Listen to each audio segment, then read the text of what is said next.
சந்தோஷமா இருக்கிறது தவிர இந்த உலகத்துல நமக்கு வேற வேலையே இல்ல. खुशी से रहना, इसको छोड़कर इस संसार में हमें और कोई बड़ा काम नहीं है।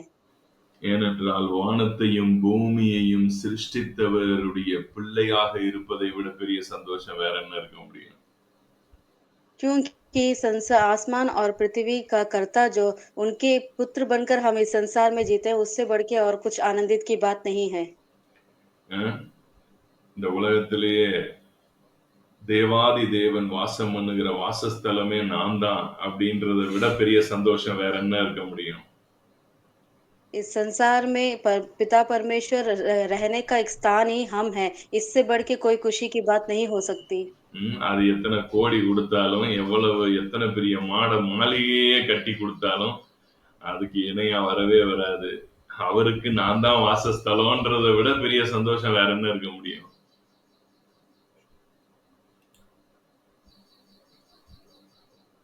ஹலோ, கேக்குதா? दे दे कोई बड़ा मकान ही ம்.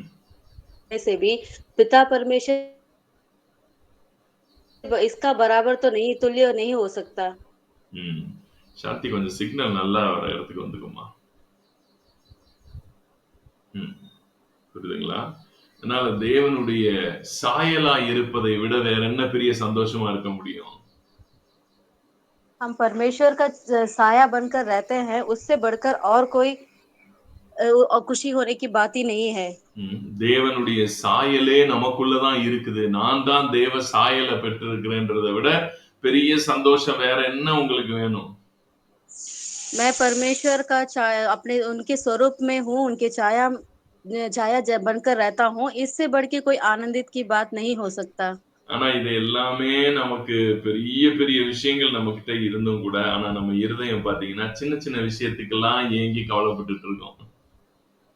हमारे पास इतना बड़ा एक विषय रहकर भी, खुशी की बात रहकर होते हुए भी हमारा मन देखिए, जो चीज़ हमारे पास नहीं है, कमियों के ऊपर ही हमारा नज़र रहता है।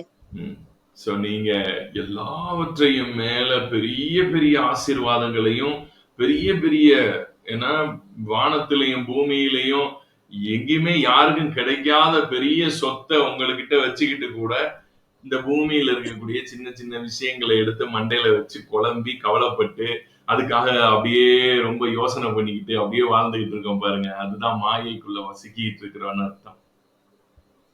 तो इस आसमान और पृथ्वी में किसी को नहीं मिलता वाला एक बड़ा विषय को हमारा पास रखते हुए भी, आनंद को रखते हुए भी, हम पृथ्वी की चीज़ों की ओर हमारा नज़र रहता है।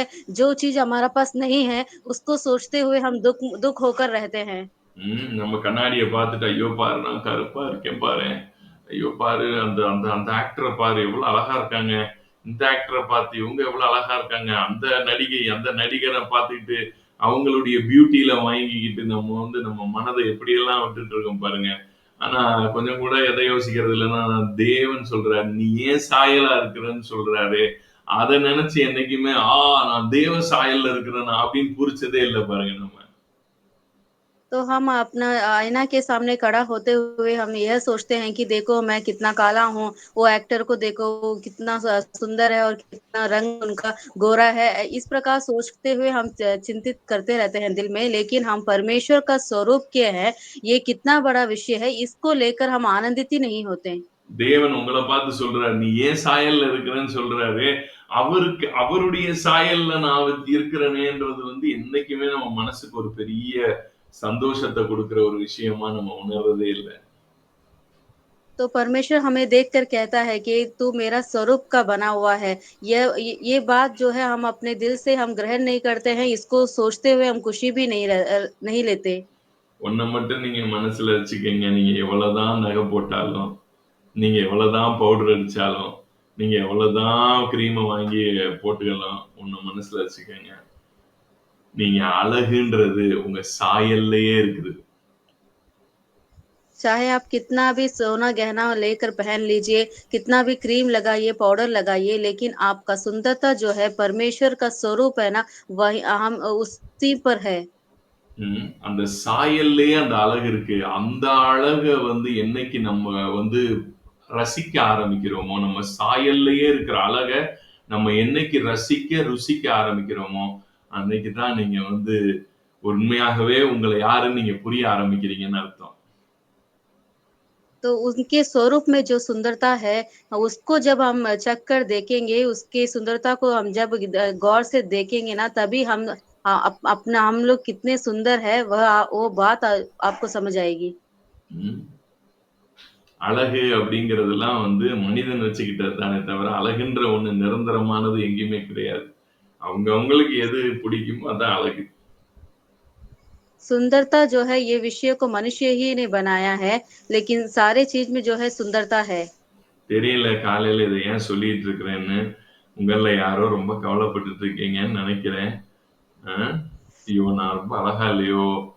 நான் அழகா இல்லையோ! அப்படின்னு நீங்க ரொம்ப ஃபீல் பண்றீங்கன்னு நெனைக்கிறேன். ஆனா ஆவியானவர் உங்கட்ட சொல்றாரு, "நீ என் சாயல்ல இருக்கிற. நீ அழகிக்கெல்லாம் பெரிய அழகி. அ உன் அழக பத்தி நீ கொஞ்சம் கூட குறைவா மதிப்பிடாதன்னு" சொல்றாரு உங்கள பார்த்து. मैं क्यों इस विषय को लेकर आज अभी बोल रहा हूँ, मुझे पता नहीं। आप लोग में से कोई लोग इस प्रकार सोचते हुए दुःख में रहेंगे कि मैं सुंदर नहीं हूँ, लेकिन आपको देखकर परमेश्वर कहता है कि तू मेरी स्वरूप का है, तो तू बहुत ही सुंदर है करके कहते हैं। तो सुंदर से भी बढ़कर बहुत अति सुंदर है। இந்த இந்த தோல வச்சு முடிவு பண்ணாதீங்க நீங்க உங்க அழக தயவு செய்து. आप अपने स्किन को देखते हुए अपने सुंदरता को आप मत देखिए। ஆமா. எவ்வளவு பெரிய அழகியா இருந்தாலும், வயசாக ஆக எல்லா அழகும் அப்படியே மங்கி போயிருது. चाहे कितने बड़े सुंदर होने से भी उम्र होते-होते सारा सुंदरता जो है घट जाता है। ஆனா, உள்ளான மனிதனோ நாளுக்கு நாள் புதிதாகிறான்னு பவுல் எழுதுறாரு. लेकिन भीतरी जो मनुष्य है वो हर प्रतिदिन जो है नया होते हैं। ம். புறம்பான மனிதன் பழசாகுறானா, ஆனா உள்ளான மனிதனோ நாளுக்கு நாள் புதிதாக்கப்படுறான்னு சொல்லி பவுல் எழுதுறாரு. तो बाहरी मनुष्य जो है पुराना हो जाता है, लेकिन भीतरी मनुष्य जो रहता रहता है वो हर प्रतिदिन जो है नया होता है। ஸோ உங்களுடைய அழகு நாளுக்கு நாள் வளர்ந்துகிட்டே இருக்குங்கிறத மட்டும் மறக்காதீங்க. நீங்க நெனைக்கிறீங்க, ஐயோ! இப்படி இப்படி கண்ணாடிய பார்த்துட்டு என்ன சுருக்கம் விழுகுதேன்னு நெனைக்கிறீங்க. ஆனா, பவுல் சொல்றாரு, ஆவியில அவர் தன்னைய பார்த்துட்டு சொல்றாரு, என்னுடைய உள்ளான மனிதன் நாளுக்கு நாள் புதிதாகிட்டே போறான்டாங்கிறாரு. तो आप अपने आईना पर देखते हुए मेरा स्किन एकदम सिकुड़ जाता है, ऐसा देखते हैं, लेकिन पौलुस कहता है कि मेरी भीतरी आत्मा हर दिन नया होता है। அதனால நீங்க உங்கள நெனச்சு நீங்க ஃபீல் பண்ணக்கூடாது. तो इस ये बात को लेकर आप कभी चिंता नहीं करना அத चाहिए। அப்பா விரும்பல. उस चीज़ को जो है परमेश्वर नहीं चाहते हैं। ஆமா. அப்ப நீக்ரோ வந்து நாளைக்கு தேவ சமூகத்துக்கு போம்போது, எ எ வெள்ள வெள்ளேர்ன்னு இருக்கிற கடவுள பார்த்துட்டு நீக்ரோவுக்கு எப்படி ஃபீல் ஆகும் அவன்? एक नीग्रो जो है मरने के बाद जब स्वर्ग जाता है, तब परमेश्वर सफ़ेद जो परमेश्वर को देखते हुए उसको कैसा फ़ील होगा? கொஞ்சம் யோசிச்சு பாருங்க. அவன் நீக்ரோ, அவன் இமேஜினேஷன்ல இருக்கிற காட் வந்து எப்படி இருப்பாரு? वो नीग्रो है, वो अपना सोच विचार का परमेश्वर परमेश्वर के बारे में वो एक सोच विचार रखा होगा, वो कैसा रखा होगा? அவன் கண்டிப்பா இன்னொரு நீக்ரோவ தான் சிங்காசனத்துல பார்த்துக்கிட்டு இருப்பான். वो सच में एक नीग्रो को ही वो सिंहासन पर बैठा हुआ देखेगा। அ அவன் ஒரு நீக்ரோ பரலோகத்துக்கு போய் ஒரு நீக்ரோ தேவன பார்க்குறான்னா, அங்க இன்னொரு நீக்ரோவ தான் பார்ப்பான். एक नीग्रो स्वर्ग पर जाने के बाद वहाँ किसको देखेगा? एक नीग्रो को ही देखेगा। ஆமா. அவன்கிட்ட ஆண்டவர் வெள்ள வெள்ளேர்ன்னு இருந்துட்டு அவன மட்டும் கனங்கரேன்னு படைச்சுட்டாரு. அப்புறம் அவன் ஃபீல் பண்ண மாட்டான். அவன் போம்போது, "ஆண்டவரே நீங்களும் என்னைய மாரி தான் இருக்கீங்களா?" அப்படிம்பாங்க போய்.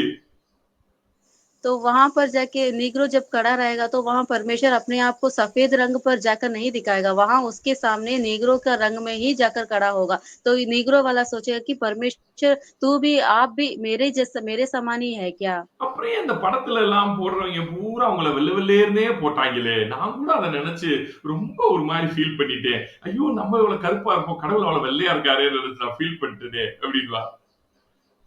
तो वो बोलेगा कि मैं जो पिक्चर पर दिखाते हैं फ़िल्म में, उस लोग तो आपको बहुत सफ़ेद रंग में दिखाते थे, तो तब मैं बहुत दुःख होता था कि परमेश्वर तो बहुत सफ़ेद रहते हैं करके। ஒண்ண மட்டும் மனதுல வைத்துக் கொள்ளுங்க. ஆண்டவர் தான் எல்லா கலரையும், எல்லாத்தையும் படைச்சிருக்கிறாரு. எல்லா முகமும் அவர் குடுத்த முகம் தான். அப்ப எல்லா முகமும் உங்க முகம் மாதிரி இன்னொரு முகம் இந்த உலகத்துல இதுவரைக்கும் வரல, இனிமேலும் வரப்போறது இல்ல. உங்க முகம் தான் உங்க முகம், அவ்வளவுதான். வேற ஒரு முகமே இல்ல. सारे रंग को जो है परमेश्वर ने ही बनाया है, सारे लोगों को, मनुष्यों को भी परमेश्वर ने बनाया है। आपका चेहरा जैसा है उस तरह दूसरा और कोई है भी नहीं है। आपका चेहरा बोलने से सिर्फ केवल आप ही का चेहरा। சோ அப்போ நீங்க அவர்ல இருந்து தான் வெளியே வந்திருக்கீங்க. அவருக்குள்ள இருந்து தான் உங்களுக்கு இந்த முகம் கொடுக்கப்பட்டிருக்கு. तो उनके अंदर से ही ये चेहरा जो है आपका चेहरा मिला है। அதனால நீங்க ரொம்ப அழகுன்றத எப்பவுமே நீங்க புரிஞ்சுக்கிடணும் பாருங்க. ஏன்னா கடவுள்ட்ட இருந்து வந்த முகம். இது என் முகமே இல்ல. நீங்களா போய் இந்த முகம் குடுங்கன்னு வாங்கிட்டு வந்தீங்க? तो परमेश्वर खुद आप ही आपको देते हैं, दिया वाला चेहरा है। आप खुद जाकर परमेश्वर से पूछ कर नहीं लिए। யாராவது உங்க முகத்த போய் பர்ச்சேஸ் பண்ணி வாங்கிட்டு வந்தீங்களா? இந்த முகம் குடுங்க. அந்த அந்த முகம், அந்த 3வது முகம் காட்டுங்களேன். அந்த முகத்த குடுங்களேன். அப்படின்னு கேட்டா வாங்கிட்டு வந்தீங்க. எந்த மூஞ்சி வச்சுக்கணும்னு? तो कोई भी उनके पास जाकर परचेज करके खरीद कर नहीं लाए कि यह चेहरा को जो है मुझे दीजिए करके। இல்ல. அப்ப அந்த முகத்தினுடைய சாயல் தேவனிடத்திலிருந்து உங்களுக்கு வந்திருக்கு பாருங்க. அது அவரோட சாயலே. ஏன்னா அது நீங்க சூஸ் பண்ணது இல்ல. உங்க அம்மா அப்பா சூஸ் பண்ணது இல்ல. யாருமே சூஸ் பண்ணல. அப்ப அது யாரோட சாயல்? அது அவருக்குள்ள இருந்து வருகிறது. நல்லா புரிந்து கொள்ளுங்க. तो आपका पिता और माता जो है सेलेक्ट नहीं करे हैं। आप आके उसको चुने नहीं हैं। परमेश्वर का स्वरूप के द्वारा ही, परमेश्वर से ही आया वाला चेहरा है। இந்த உலகத்துல அழகுன்ற ஒண்ணு ஏன்னா அழகுன்ற ஒண்ணு, அசிங்கம்ன்ற ஒண்ணு இல்லவே இல்ல. इस संसार में सुंदरता और बहुत ही बुरा, ऐसा ये 2 चीज़ है ही नहीं। 2மே கிடையாது. அது 2மே மாயை. அது ये दोनों மனிதன் जो உண்டாக்கினது. ये दोनों चीज़ है ही नहीं, ये एक माया है। ये दोनों को मनुष्य ही ने बनाया। இது அழகு, இது அசிங்கம் அப்படின்னு சொல்லி மனிதன் தன்னுடைய இருதயத்துல ஏற்படக்கூடிய உணர்வை வச்சு உருவாக்கிக்கிட்டது தான் அழகு, அசிங்கம்லாம். तो ये सुंदर है, ये सुंदर नहीं है, ये दोनों चीज़ों को जो है मनुष्य ने ही बनाया வெள்ளை था। வெள்ளையா இருக்கிறவன்லாம் அழகா இருக்கிறான் அப்படின்றது ஒரு மாயை. அது ஒரு பொய். तो जो गोरा है वो बहुत सुंदर है, ये एक माया है। ये सब झूठ की बात है। கடவுள் வெள்ளையாகத்தான் இருப்பார்ன்றதும் பொய். परमेश्वर जो है गोरा रहेगा वह भी झूठ है। அப்படி கடவுள் வெள்ளையா தான் இருந்தாருன்னா அவர் கருப்பை படைக்கவே மாட்டாரு. கருப்பான மனிதனை படைச்சிருக்க மாட்டாரு. तो परमेश्वर गोरा रंग की है तो परमेश्वर काला रंग का मनुष्य को बनाते ही नहीं थे। எத்தனை பேருக்கு நான் பேசுறது புரியுது? कितने लोगों को मैंने जो बोलता हूँ समझ में आ रहा है। அதனால தயவு செய்து உங்களை நீங்க உங்களுடைய முகத்தையோ உங்களுடைய இதையோ வச்சு தாழ்வா எடை போடாதீங்க. பரிசுத்த ஆவியானவர் சிலரோட பேசிக்கிட்டு இருக்கிறாரு. உங்க மனதுல எங்கேயோ ஒரு மூலையில உங்களை குறிச்ச ஒரு தாழ்வு மனப்பான்மை உங்களை எங்கேயோ ஒரு இடத்துல உங்களை தாக்கிக்கிட்டே இருக்கு. ஆவியானவர் சொல்றாரு அது பொய், அது பிசாசோட தந்திரம்னு சொல்றாரு. அது பிசாசு உன்னைய வளர விடாதபடிக்கு உன் இருதயத்தை என்ன செய்யறான், தடை பண்றான்னு சொல்றாரு. तो आज के दिन में जो है कोई तो जन इस सुंदरता को लेकर बहुत दुखित और चिंतित में पड़े हैं। पवित्र आत्मा कहता है कि यह सब झूठ है और शैतान जो है तुझको बढ़ने के कारण रुकावट के रूप में ये सारा सोच को आपके अंदर लाता है। உன் அழகுக்கு நிகரா வேற யாரையுமே நான் படைக்கல. உனக்கு நீ மட்டும்தான். உன் அழகு உன்கிட்ட மட்டும்தான். உனக்கு நிகரா வேற யாரையுமே நான் சிருஷ்டிக்கல, சிருஷ்டிக்கவும் போறதில்லைன்னு சொல்றாரு. आपके तुल्य, आपकी सुंदरता का तुल्य और कोई है भी नहीं। तेरा तुल्य सिर्फ तू ही है। तेरा सुंदरता का बराबर मैं और किसी को नहीं बनाया कहते हैं। சோ கவலைப்படாதீங்க. கர்த்தர் உங்களோட இருக்கிறார். உங்களுக்குள்ள இருக்கார். सो आप चिंता मत करिए, परमेश्वर आपके संग रहते हैं और आप में रहते हैं। சோ இந்த மாதம் செப்டம்பர் மாதத்துக்குள்ள நம்ம பிரவேசிச்சிருக்கோம். இது 2ஆம் தேதி. கர்த்தர் கடந்த மாதமெல்லாம் நம்மை நடத்தி வந்தார். तो अभी हम नए महीना में सितंबर 2 तारीख में हम आए हैं। पिछले पूरे महीना में परमेश्वर ने हमें अच्छी रीति में चलाए। போன மாதம் நம்ம என்ன மாதமாக ஆண்டவர் நம்மளோட பேசினாரு? போன மாசத்தினுடைய இது என்ன சொன்னேன் நானு? ஞாபகம் இருக்கா?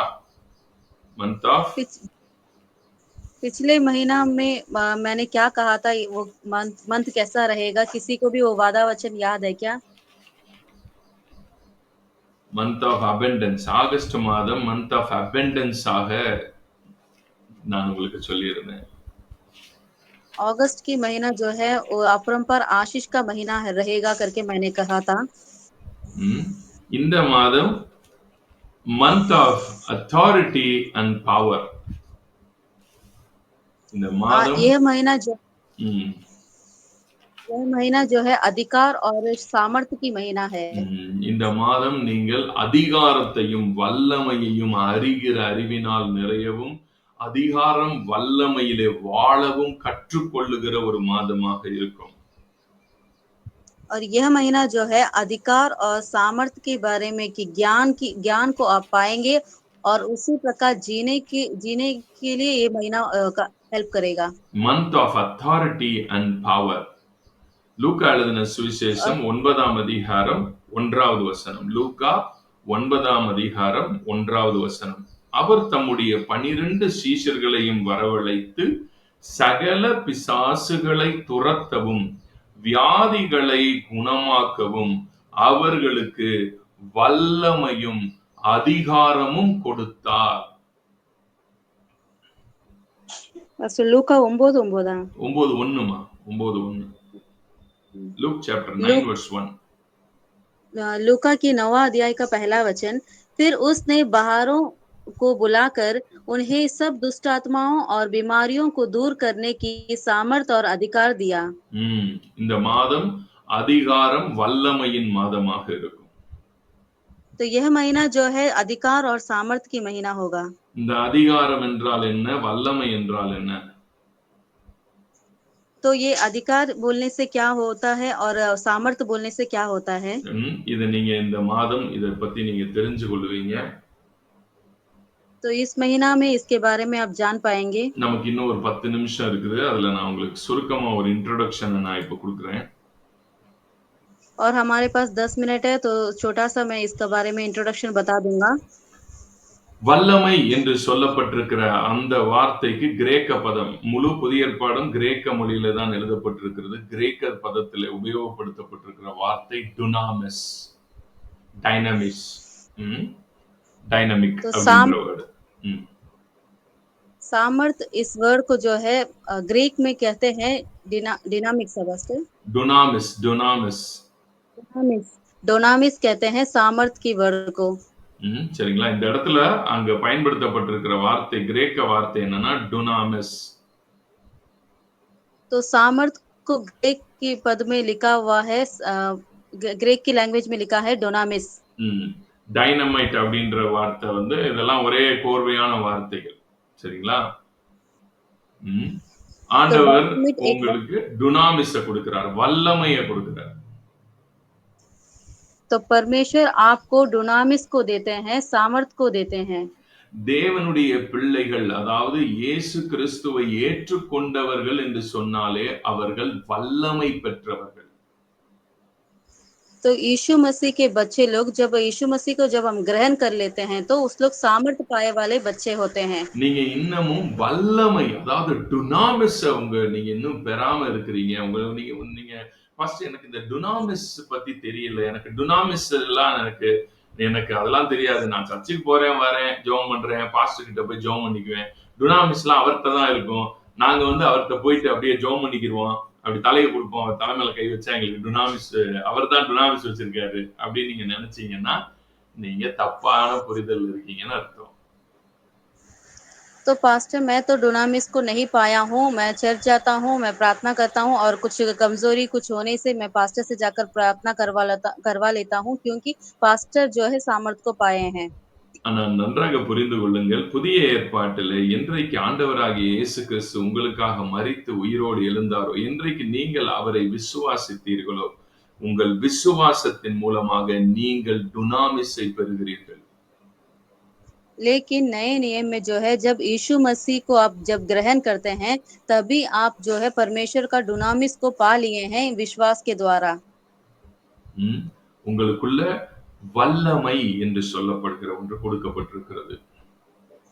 तो आपके अंदर सामर्थ्य वह बात को जो है विषय को आपके अंदर रखे हैं। இந்த வல்லமை அப்படிங்கிறது இப்ப வந்து பாருங்க, ஒரு இடத்துல பாம் போடுறாங்க. அந்த இடத்துல பாம் போட்டா என்ன நடக்குது? तो अभी सामर्थ्य को मैं बताता हूँ छोटी उदाहरण से। एक जगह पर एक बॉम्ब को डाल दिए हैं, तो वहाँ क्या होता है? அந்த இடத்துல இருக்கிற எல்லாமே அழிஞ்சு போது, அங்க வந்து அந்த இடத்துல ஒரு பாம் அப்படின்னா, அதுல என்ன எஃபெக்ட் இருக்குதோ, அந்த மாரி தான் வல்லமை, டைனமைட் அப்படிங்கிறது. டுனாமிஸ், டைனமைட் அப்படிங்கிறது அந்த ஒரு ஒரு ஒரு ஒரு பவர். என்ன? பவர். சோ உங்களுக்குள்ள तो वहाँ ஆண்டவர் என்ன வச்சிருக்கிறாரான்னா, பவர வச்சிருக்காராம். டைனாமிக் பவர வச்சிருக்காராம். तो एक वहाँ पर बॉम्ब डालते संग वहाँ पर एक इफ़ेक्ट होता है ना, प्रकट होता है, वही चीज़ को जो है डोनामिस कहते हैं। वह पावर को ही आपके अंदर रखे हैं करके परमेश्वर कहते हैं। ம். வேதம் சொல்லுகிறது, பரிசுத்த ஆவி உங்களிடத்தில் வரும்போது, நீங்கள் என்ன பெறுவீர்கள்? என்ன அடைவீங்க? வல்லமை அடைவீர்கள். அப்படின்னா டுனாமிஸை அடைவீர்கள். You will receive power. You will receive dunamis. तो वचन कहता है कि परमेश्वर का आत्मा जब आप में आएगा तो आप क्या पाएँगे? बल को पाएँगे, डुनामिस को पाएँगे, सामर्थ को। சோ நீங்க உங்களுக்கு ஆண்டவர் கொடுத்திருக்கிற ஒரு மிகப்பெரிய ஒரு ஆசீர்வாதம் என்னன்னா dunamis. We have power. तो परमेश्वर आपको दिए वाले बड़ा एक आशीष यह है कि सामर्थ, डुनामिस को पाए हैं। ம். அடுத்தது அதிகாரம். और दूसरी जो है अधिकार। அதிகாரம்ன்ற வார்த்தைக்கு கிரேக்க பதத்துல உபயோகப்படுத்தப்பட்டிருக்கிற வார்த்தை எக்ஸோசியா. तो अधिकार को जो है ग्रीक में कहते हैं एक्सोसिया। எக்ஸோசியா அப்படின்ற வார்த்தை வந்து அது வந்து ஒரு ஒரு ஆட்சியாளன், அதாவது ஒரு எல்லையை ஆளக்கூடியவனுக்கு இந்த எல்லையை ஆளக்கூடிய அதிகாரம் கொடுக்கிறோம் பாருங்களேன். இந்த எல்லை பூமி முழுவதையும், அதாவது இப்ப இந்தியாவுடைய பிரதமர் அப்படின்னா அவருக்கு இந்த பூமி இந்த இந்த இந்தியா முழுசுக்கும் அவர் யாரா இருக்காரு? ஒரு அதிகாரம் பெற்ற மனிதனாக மாறுறாரு. அவர் ஒரு சட்டத்தை இங்க இங்க ரிலீஸ் பண்ணாருன்னா அது அந்த எல்லை முழுவதும் என்ன ஆயிரும்? அமுலுக்கு வரும்.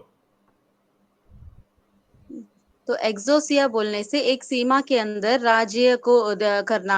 एक इंडिया देश को हम एक जन का पास दे देते हैं, वह उसका ऊपर अधिकार चलाता है। वहाँ कुछ भी प्लान्स को बोलता है तो नया से स्कीम उत्पन्न करता है, तो वो इंडिया के सारे जगह पर जो है लागू होता है। சோ ஒரு எல்லையை ஆளக்கூடியவன் தான் எக்ஸோசியா, அத்தாரிட்டி. ஒரு எல்லையை ஆளக்கூடியவர்கள். एक सीमा को जो है वो एक जगह को राज्य करने वालों को ही कहते हैं एक्सोसिया, अथॉरिटी। அப்ப ஆண்டவர் சீஷர்களுக்கு ரெண்டு விஷயம் கொடுக்கிறாரு. ஒன்னு டுனாமிஸ கொடுக்கிறேன்றாரு, அடுத்தது எக்ஸோசியாவை கொடுக்கிறேன்றாரு. परमेश्वर अपने लोगों को दो चीज देने चाहते हैं, एक तो ड्यूनामिस और एक्सोसिया। சோ இந்த ரெண்டும் நம்ம தேவ பிள்ளைகள் நம்ம கையில எடுக்கல அப்படின்னா நல்லா புரிஞ்சு கொள்ளுங்க, பிசாசு கிட்ட இது ரெண்டையும் அவன் வச்சிருப்பான். तो परमेश्वर के बच्चे ये दोनों को नहीं लेंगे तो इसको जो है शैतान இது ரெண்டையும் பிசாசு அவன் கையில வச்சுக்கிட்டு அவன் இது ரெண்டையும் என்ன பண்ணிட்டு இருப்பான்னா, எக்ஸோசியாவையும் அவன் கையில வச்சிருப்பான், அடுத்தது எதையும் அவன் கையில வச்சிருப்பான்? டுனாமிஸையும் அவன் வச்சிருக்கான். அவன்கிட்ட ரெண்டுமே இருக்கு. இங்க கவனிங்க, லூக்கா 10ஆம் அதிகாரம் 19வது வசனம். லூக்கா 10:19. நல்லா கவனிக்கணும். இப்ப இதோ சர்ப்பங்களையும் தேள்களையும் மிதிக்கவும் சத்துருவினுடைய சகல வல்லமையையும் மேற்கொள்ளவும் உங்களுக்கு அதிகாரம் கொடுக்கிறேன், ஒன்று உங்களை சேதப்படுத்த மாட்டாது. சத்துருவின் சகல என்னவா? சத்துரு கிட்ட என்ன இருக்கான்? சகல வல்லமை, டுனாமிஸ். சத்துருவின் சகல டுனாமிஸ், அவனும் டுனாமிஸ் வச்சிருக்கிறான். இப்ப அவன் டுனாமிஸை எதிர்க்கணும்னா நீ உங்ககிட்ட என்ன வேணும்? டுனாமிஸ் வேணும். तो शत्रु के पास जो है सामर्थ्य रहता है उस पर जय पाने के लिए, तो शत्रु के पास भी क्या रहता है? डुनामिस रहता है। அவன்கிட்டயும் பவர் இருக்கு. तो उसके पास भी सामर्थ्य रहता है। அப்ப அவனோட பவர் ஒரு இடத்துல அவன் வந்து எக்ஸோசியாவையும் அவன் வந்து ஒரு எல்லையையும் ஆள்றான், ஒரு எல்லையை ஆள்றான். சரிங்களா? அவன் ஒரு எல்லையை கண்ட்ரோல் பண்றான். அவன் ஒரு எல்லையை கண்ட்ரோல் பண்றவனாவும் இருக்கான், அவன்கிட்ட டுனாமிஸும் இருக்கு. இப்ப அவனை எதிர்த்து நிக்கணும்னா உங்களுக்கு எக்ஸோசியாவும் வேணும், டுனாமிஸும் வேணும். तो शत्रु भी जो है वो एक सीमा के ऊपर राज्य करता है और वो डुनामिस को भी पाया है। ये उस पर हम जय पाना है तो ये दोनों चीज़ें एक्सोसिया और डुनामिस दोनों हमें भी चाहिए। எத்தனை பேருக்கு புரியுது? कितने लोगों को समझ आ रहा है?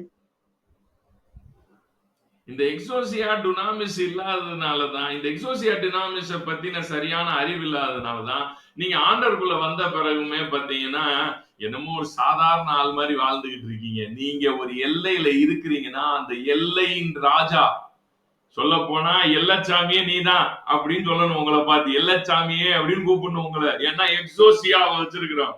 அதிகாரம் அந்த எல்லையை ஆளுகிற அதிகாரம் உடையவர்களுக்கு பேர் தான் எக்ஸோசியா பெற்றவங்க. तो इसकी ज्ञान हमें नहीं है, इसीलिए हम परमेश्वर पर मसीह में आने के बाद भी, विश्वास में आने के बाद भी उस बात जो है हमें समझ नहीं पाते हैं। आप एक क्षेत्र में रहते हैं, तो उस क्षेत्र का अधिकारी जो है आप ही है। நீங்க தான் எல்லச்சாமி. आप ही वहाँ के लिए रखवाला है। ம். ஸோ நீங்க அத சரியா புரியலன்னா, இந்த எல்லையை நான் தான் ஆளக்கூடியவன் புரியலன்னா, அப்புறம் அந்த எல்லையை எது ஆண்டுகிட்டு இருக்கோ, அது உங்க மேல ராஜ்யம் பண்ணிட்டு தான் இருக்கும். நீங்க சர்ச்சுக்கு போயிட்டு வந்துகிட்டே இருப்பீங்க. நான் சர்ச்சுக்கு போறேனே, வர்றேனே, ஆனாலும் எங்க வீட்ல பாஸ்டர் இப்படியே பிரச்சனை போய்க்கிட்டே இருக்கே, கடன் பிரச்சனை போய்க்கிட்டே இருக்கே, அந்த எல்லையில ரொம்ப வறுமை, எல்லார் வீட்லயும் வறுமை இருக்குன்னா, உங்க வீட்லயும் வறுமை இருக்கும். அந்த எல்லார் வீட்லயும் வர்ற வியாதி உங்க வீட்டுக்கும் வரும். ஆனா நீங்க இந்த எக்ஸோசியால இருப்பீங்க அப்படின்னு சொன்னா உங்க வீட்டுல பாத்தீங்கன்னா நீங்க ராஜ்யம் பண்றவங்களா இருப்பீங்க. எல்லா பயலுக்கும் என்ன வேணா வரட்டும், நம்ம வீட்டுக்குள்ள ஒண்ணும் வரக்கூடாது. அதான் பாருங்க, நம்ம அந்த எல்லையையே ஆளுகிறவர்களாக நீங்கள் மாறுவீர்கள். ஒரு எல்லையில நீங்க இருக்கீங்கன்னா அந்த எல்லையில நீங்க சொல்றதா நடக்கணும். நான் இருக்கேன்னா இந்த எல்லையில நான் சொல்றதா நடக்கணும் அப்படின்னு நீங்க ஆள்றவங்களா இருப்பீங்க அந்த எல்லைய. जब आप एक्सोसिया को समझकर आप प्राप्त करेंगे ना, तब आप जो क्षेत्र में रहते हैं, उसका अधिकारी आप बन जाएँगे।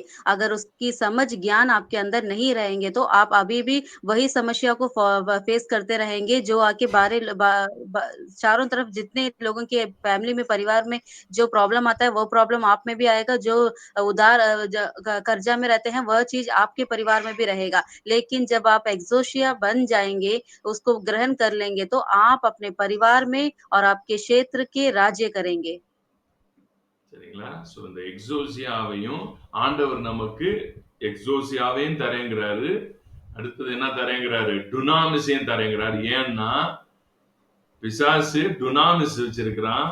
அவன் எக்ஸோசியாவையும் வச்சுக்கிட்டு ஒரு எல்லையை ஆண்டுகிட்டு இருக்கான். तो परमेश्वर डुनामिस और एक्सोसिया ये दोनों चीज़ों को आपको देने माँगते हैं, क्योंकि शैतान जो है, ये दोनों चीज़ों को रखते हुए वो एक क्षेत्र पर अधिकार करता है।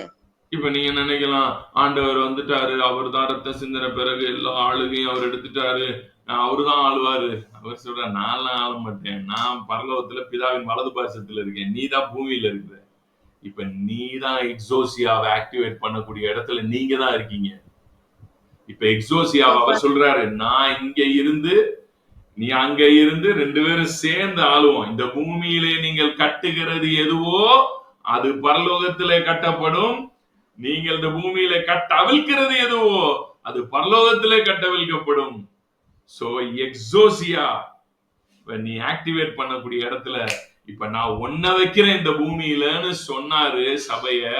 ஆனா சபைக்கு ஒன்னும் புரியல. என்னமோ பண்ணிட்டு இருக்கிறோம் நம்ம.